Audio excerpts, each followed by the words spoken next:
remembering that the end goal of this entire process is the development of a strategic plan. And what we are doing in these 3 work group sessions is working to identify and articulate issues that will be recommended to the co-chairs, which include, if you will, our co-chairs, Anissa and Debbie, Commissioner Lieberman. Debbie's fine. Okay. As well as the co-chairs of the other work groups. So bear with me because I want to go through this, and there are some details here. So today in our first session, we are going to review at tables in small groups. We are going to review, consider, discuss a set of researcher issues. These issues have been developed by our collaborative panel of researchers. 3 of our researchers are here with us today, but there is a larger body of researchers, which I believe we talked about when we were all last together. These researchers, using their own data-driven knowledge, their experience, as well as other data provided by the other researchers, along with the community needs assessment, along with the themes that emerged from the panel discussions, and then reviewed against the criteria, that the copies of the criteria are in your packet, and Anissa already referenced those, are bringing a set of issues to you today for review and discussion. Now, remember that what we're going to be talking about today are issues, and in your packet, you have a glossary of terms that will help differentiate and distinguish between different terms and words and phrases that you will hear us use through the process. There are many possible strategies that will ladder up to the issues that you're going to be discussing today, but today we are talking about issues. We are not talking about strategies. That will come, and you will be involved in that discussion, but it is not the discussion for today. The title of our group, as you know, is Education and Life Skills, and for instance, there might be academic and non-academic strategies that will ladder up to the issues. There might be life skills strategies that will ladder up to the issues. This is a very important point, and so I'm going to say it again. We're talking today about issues, not about strategies. Okay. What we're going to do is the researchers, Jane Dockery and Richard Stock, will present the 5 issues, and then we will, in our small groups, I'm going to break you into small groups, discuss those issues against the criteria, against your own experience, knowledge, and perspective of each issue. It's somewhat similar to what we did when we were last together, and anybody who was here in our last session, remember we used the example of K-12 completion by African American males. If you were here, you remember we briefly worked through that. We're going to follow a similar process today for each of the 5 researcher issues. In your packet, you have worksheets. Many, many pages of worksheets. Can you hold that up really high, Laura? Thank you. Everybody has a copy of that worksheet in their packet. We encourage you to take, my favorite word, copious notes throughout the discussion on each of the issues, and keep those notes with you for all 3 of our work group sessions. Because at the end of all 3 of our work group sessions, you will be scoring all of the issues that will be discussed. I'm going to talk a little bit more about that later. You will, we believe, find it important to keep your notes with you throughout the entire process. Then, between this meeting and the next meeting, and I'm going to share those dates with you, we are welcoming all participants to submit or bring forth any issues that you believe also should be discussed by this work group, okay? So today we're going to start with 5, what we're calling researcher issues. Any one of you is able to submit and recommend what we are calling participant issues. The words are just a matter for us to keep the process straight. in order to submit a participant issue, we do have a process. I'm going to see if I can do this, Heath. Give it a shot. Okay. Oh, cool. See, this is where I got stuck. Okay. Any participant, any one of you, who wants to submit an issue may do so. What we ask that you do is submit a written discussion of that issue, maximum of 2 pages. You will see the issues that we review today are maximum of 2 pages. We ask that you consider that issue against the 5 criteria so that your written summary summarizes your discussion of that issue against the 5 criteria. And that you link to or cite any supporting data or research that, to be repetitive, supports the reasons that you're submitting that issue. 2 pages maximum, and those 2 pages include any graphs or charts. Now, we realize that you could probably take 10, 20, or 100 pages for these issues, but we have to put some limits on it, so it is 2 pages maximum. And those issues must be submitted by Wednesday, July 15th to this address. Now, you have in your packets, I believe, yes, Jenny, would you mind holding up that? Sure. You all have in your packets the same slides that I'm reviewing here. And you will get an email following today's session so that you can just click and link to that email address. Okay? So, in session 2, what we will do is, in this large group, we will discuss all the issues that you're going to discuss at your tables today. Then, we will break back into small groups and discuss the participant issues. That is, the issues that are submitted by July 15th. Now, let me talk a little bit about how the participant issues will come back to this group. So, as the participant issues are submitted, then we will share them again with the collaborative body of researchers who will, with input and direction from the co-chairs, review those participant issues and follow the same process that they have followed to bring the researcher issues to you today. Okay? And when those participant issues are determined to evaluate and perform against the criteria, then that is how they will come back to us on July 27th, I believe is our second date. Then at our third session, we will again in the full group discuss the participant issues and do any other cleanup and discussion of issues that we might need along the way, because as we all know, we plan, we schedule, we time things out, but things don't always work out as neatly as we plan. So we've left ourselves a little bit of time in session 3 so that we can stay on time in all of our sessions. At the conclusion of session 3, you'll remember I said I was going to come back to this, there will be electronic scoring. Every member of this work group will receive an email with a link to some sort of an electronic scoring tool. It might be a SurveyMonkey, don't know, but it'll be something along those lines that will give every member of this work group the opportunity to score every issue that has been discussed against the criteria. Okay? You will have a limited time, obviously. There will be a deadline when that electronic scoring tool will no longer work, because then we will all come together, all of us, all of the income and stability work group, all of the health and safety work group will all come together in some large room somewhere, and you will see the results of all the scoring, both for this work group and the other work groups. And we will have what I think will just be a lovely, robust discussion of all of the issues and the scoring, and the co-chairs will be able to ask questions, listen to the discussion, evaluate, understand, and have the ability to take in all of that information. Okay, that's a lot.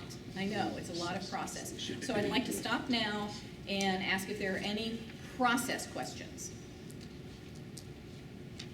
Okay. You reserve the right to ask process questions later in the day. Oh, I'm sorry. That researchers want to make an offer to people, which is that if they feel that there's data where they could use some help or stuff with respect to evidence or best practice, we would be happy to help. We felt that July 15th thing was really a very short period of time. And if there's anything that someone feels, oh, I could, there's some questions I'd like to have the researchers look at for me, we would be happy to help with that. That's terrific.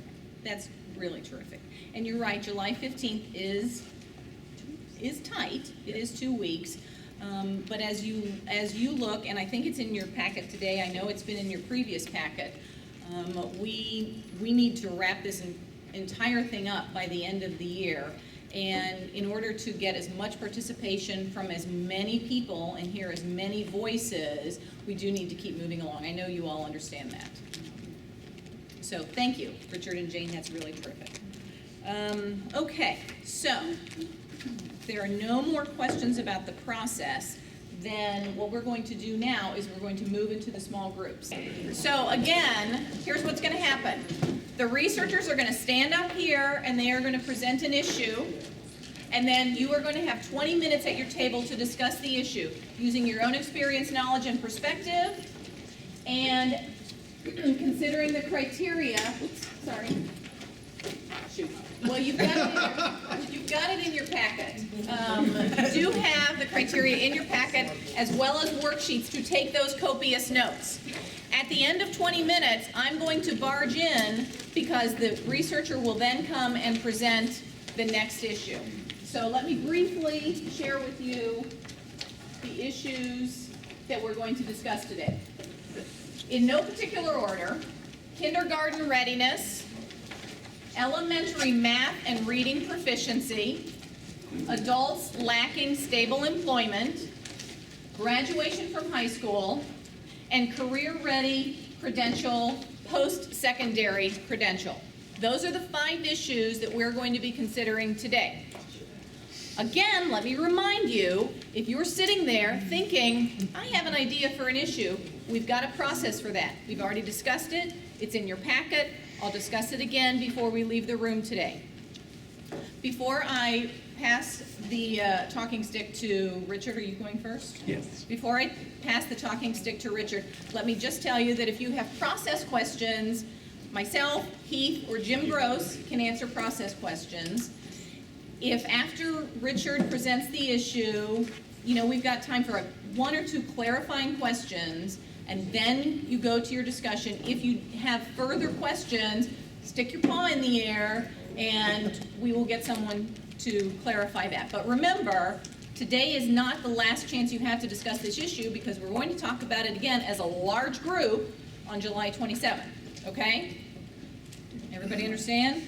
It sounds like I'm yelling, and I'm sorry if it does. Okay, my teenage kid would say it happens all the time. All right, Richard? Okay, just so as to confuse you, if you take the packet that goes Education and Life Skills, Graduation from High School, Which I am passing out now. And turn back to the 3rd page, you'll find Education and Life Skills Right. issue Kindergarten Readiness. So the 3rd page back will have the kindergarten readiness issue. And the basic issue is that a significant percentage of our children do not have the skills required for kindergarten when we start. We all know that the way in which that gets measured is sort of imperfect.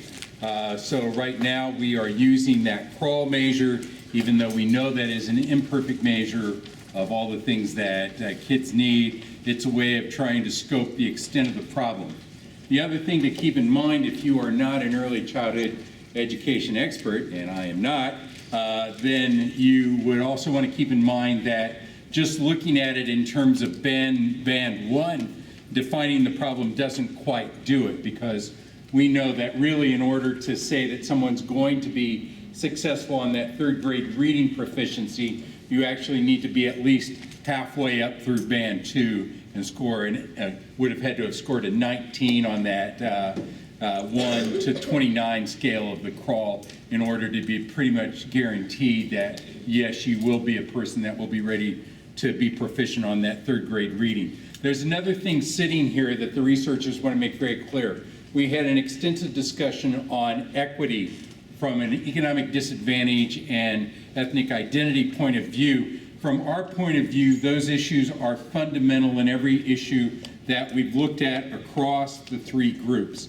And so what we decided to do with that was that in every issue paper, we tried to delineate the differential statistics that we knew were there from an economic disadvantage and an ethnic identity point of view, all right? So that's why in each of these you'll see an add-on paragraph that says, yes, in this issue, as in all the other issues, there are incredible differentials with respect to these important issues based on ethnic identity and based on economic disadvantage. And you'll see that here for the kindergarten readiness issue.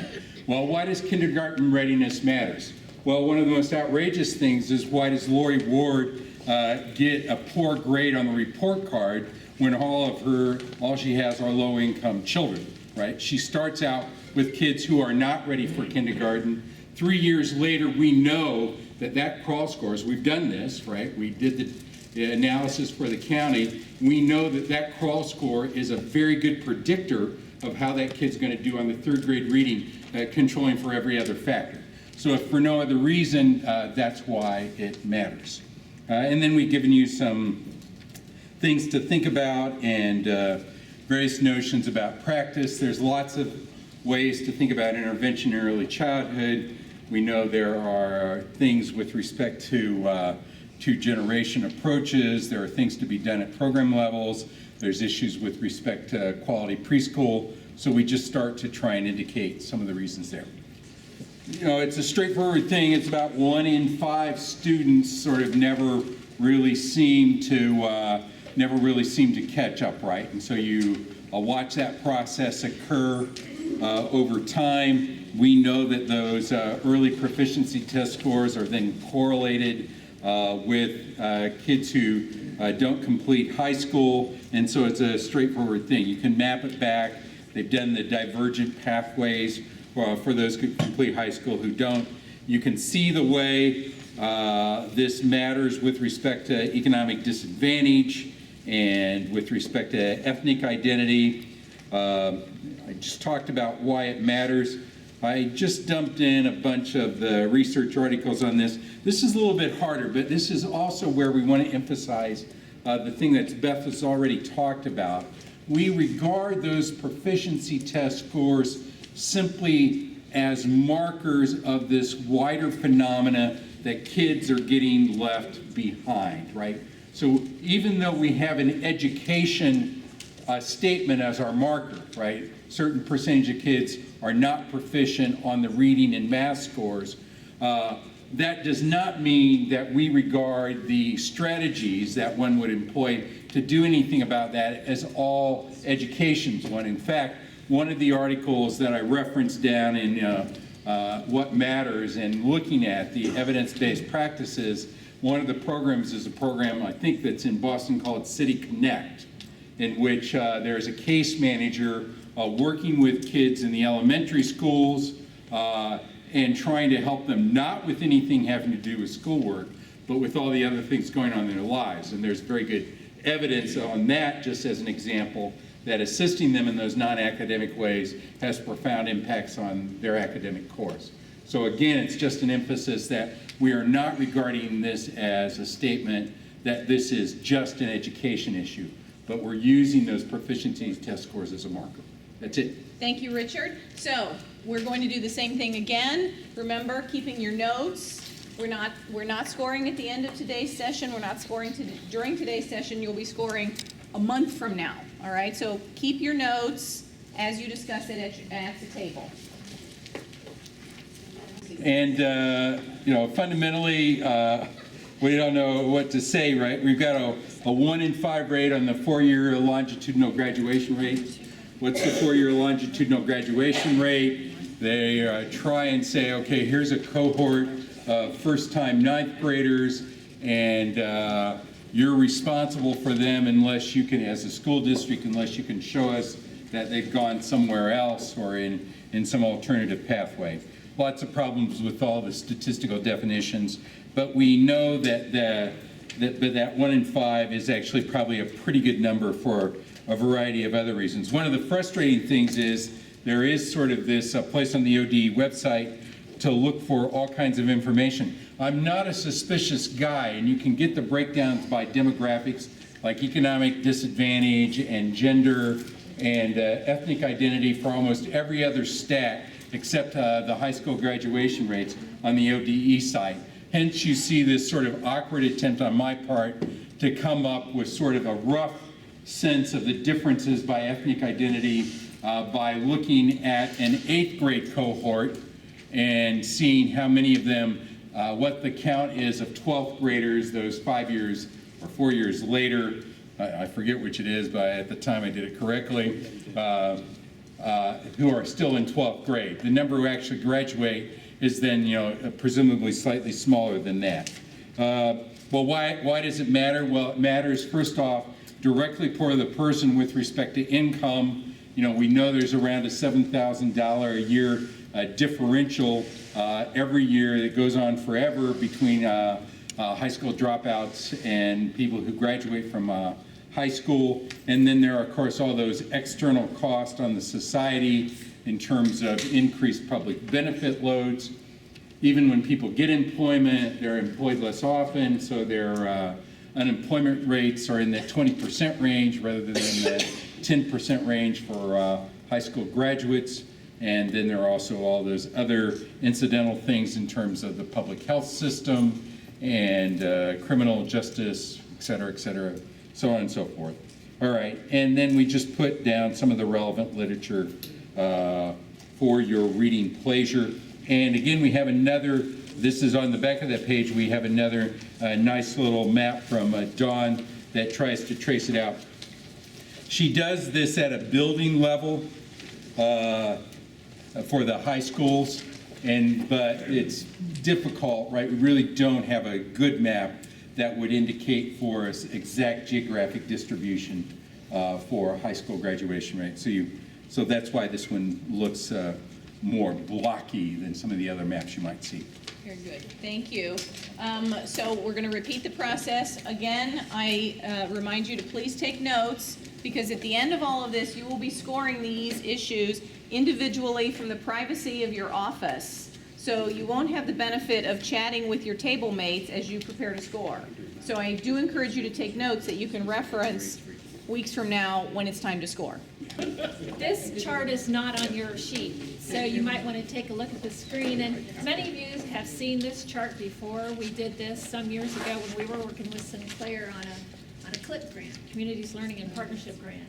And what we did was we followed the 2002 kiddos from 6th grade. So we knew, here we go again. Just touch up.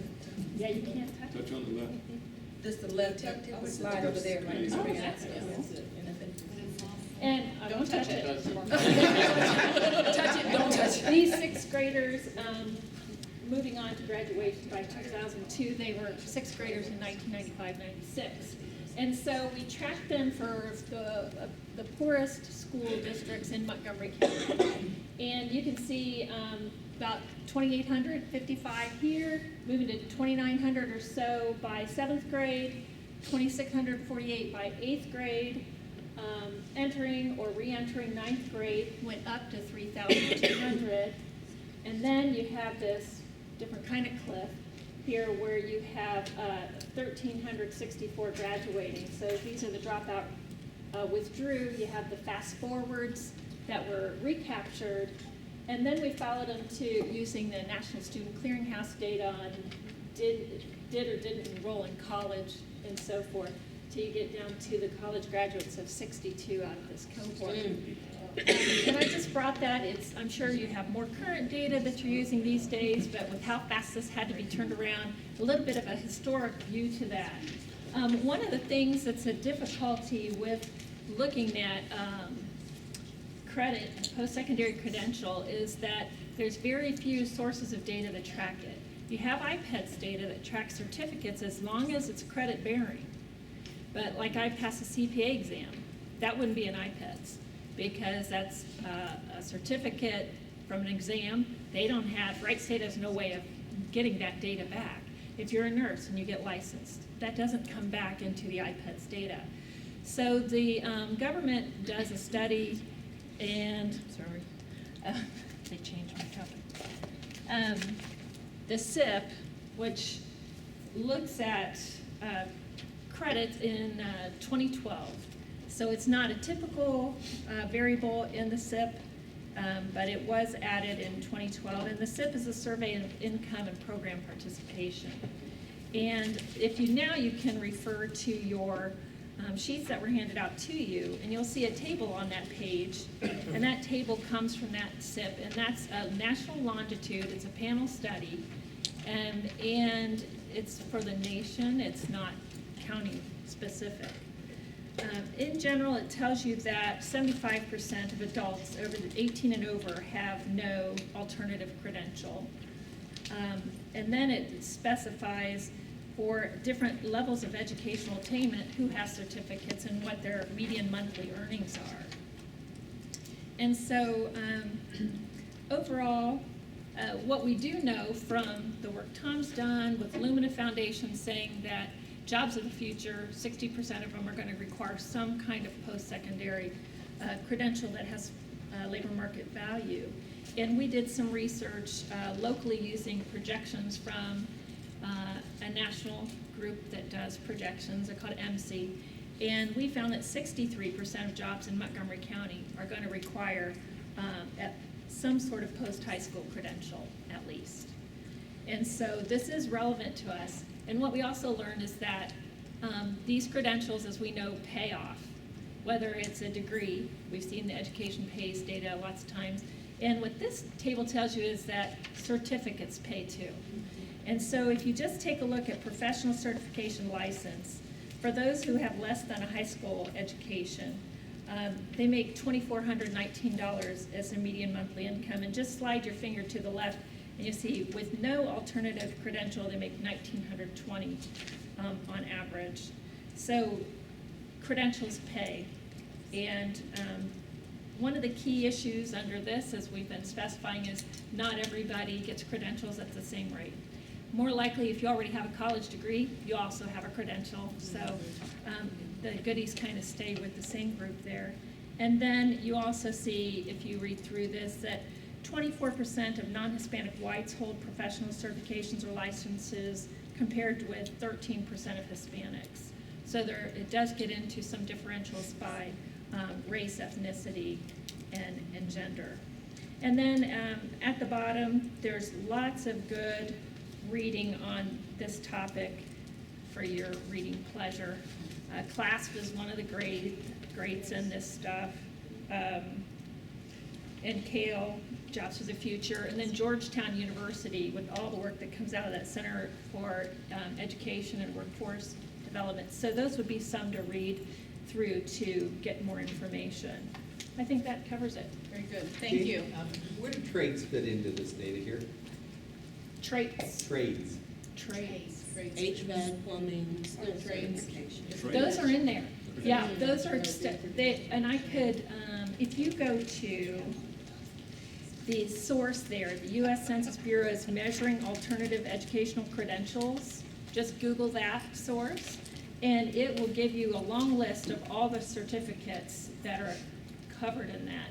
And I think trades was only like, I think it might have been 11% of the certificates identified altogether, but they are included. I also want to remind you, I'm guilty of saying the same thing many times. Want to remind you that if you believe that there's an issue that should be considered by the group, you can bring forth that issue, and here's how you do it. In a narrative form, a maximum of 2 pages that includes your graphs or charts, discussion of the issues against the 5 criteria. I think that's maybe a sentence, a piece on each of the criteria, and a link to or supporting data or research that needs to be received by July 15th to that email address. This slide is in your red packet. It will also come to you in an email that will be a follow-up to today's session.